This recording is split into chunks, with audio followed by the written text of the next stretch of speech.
Hello everyone and welcome to our final video in our series on bash scripting. Today we will be discussing how to write a function in bash. To start, we're going to talk about the structure of a bash function, similar to what we did with the structure of a bash loop.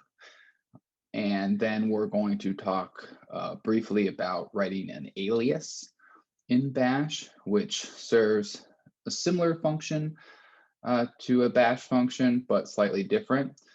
And then finally, as always, we're going to ask a question in the form of an exercise.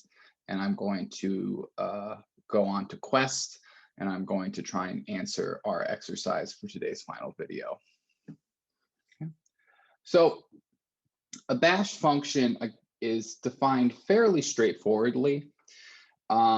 So you use the word function, you name the function, open close parentheses, and then the key is make sure you got that space before you then have open close curly brackets.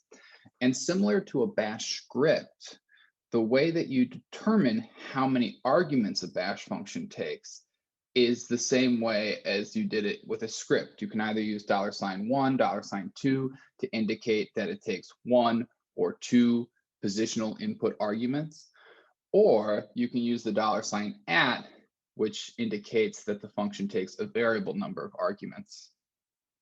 Okay, and we'll explore those different trade-off between those different things in our exercise later in the video. Now, as I mentioned, I want to talk about aliases very quick. Aliases are very useful. It's a useful tool in bash that allows you to essentially define a shortcut for commands you run in the terminal often. Okay, so for instance, let's say you consistently log in, and that involves an SSH command with your username and the name of the remote computer, and you're tired of typing that out every time. In your bash RC file, you can add a line like this that essentially defines a new command called login, that when you type login and hit enter, even though there's no actual file login that exists on the system, it will execute the SSH command you see here on the screen. And at the end of the video, we'll also do like a brief demonstration of that. Okay. So that's pretty much all there is to bash functions and bash aliases. So we're going to get straight into our exercise today. So today what we would like to do is we'd like to write a function, and that function is going to take in a variable number of arguments. And then we're going to define a bash variable which is going to be local and only accessible within the function. And then we're going to put that function inside of a larger bash script, which itself takes a single input argument. Okay, so we're really going to build on the variables and arguments and build on the arrays video when we're constructing this final bash script that contains the function, a function that has the behavior that we just described. Okay, so as always, I'm here on Quest, and I'm going to call my bash program, my bash script, my script with a function. Okay.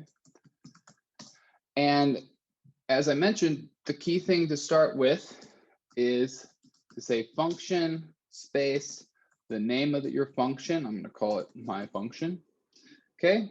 Open close parentheses, space, curly bracket, indent a couple, enter a couple lines, and put the end of your function. Okay, so everything inside of the curly brackets is what's considered what's going to be run inside of the bash function. Okay, as I mentioned, we're also going to have this function exist inside of a bash script, the script I just defined, that itself takes in a single input argument.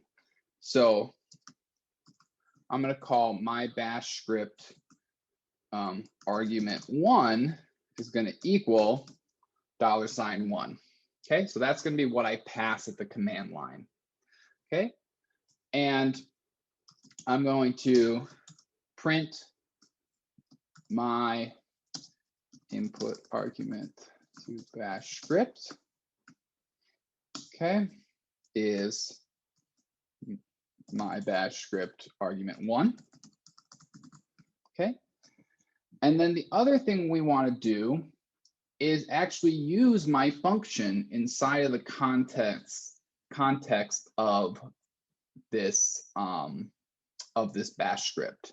So what I'm going to do is I'm going to pass my function hello, my name is, and then I'm going to feed the function not just the string hello, my name is, I'm also going to feed it what I pass into the bash script. Okay, so as of this moment, my function, I'm currently passing 5 arguments to it. But again, I want to think about it more as a variable number of arguments, because I don't want to have to do $1, $2, $3, etc. So instead, I'm going to define a variable called my function args, which is going to equal this $@ notation that we're familiar from the last video. Okay, and then what I'm going to do is say echo $@. Okay, and the other thing I was going to do was define a local variable, which is, so this, I'm going to do my variable local to function equals this will print. Okay, so if I echo this within the context of the function, it's going to print. However, if I try to use that variable inside of the larger bash script, it will not print. Okay, this won't error, but what will happen is it'll just say nothing will print : and then it won't print the phrase this will print. Okay, and then finally, just for fun, we're going to throw in a loop just to refresh those skills. So again, we're going to do for arg in the array of arguments, which has this $ curly bracket notation, my function args at, and then we are going to do, we're just going to print input to my function arg. Okay, and then we close off that for loop. Okay, so we've defined a function internally to the, we've defined a variable internal to the bash function that will be accessible within the function, but not within the script as a whole. We've defined a single input argument to the entire script that we then feed into the function that we've defined within that script. And finally, our function we've defined within the script takes in a variable number of arguments with that $@ notation, and then simply loops over those arguments and should print it to the screen. Okay, so let's give this a shot. Okay, we're gonna say Scotty. I'm gonna pass in my input argument 1 as Scotty. Okay, so it says my input argument to the bash script was Scotty. The function printed hello, my name is Scotty.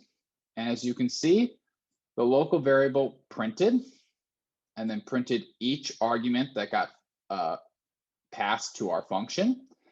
And then finally, inside of the larger bash script, when I tried to print a variable that was defined locally to the bash function, it did not print because the larger bash script doesn't know about variables defined within the bash function.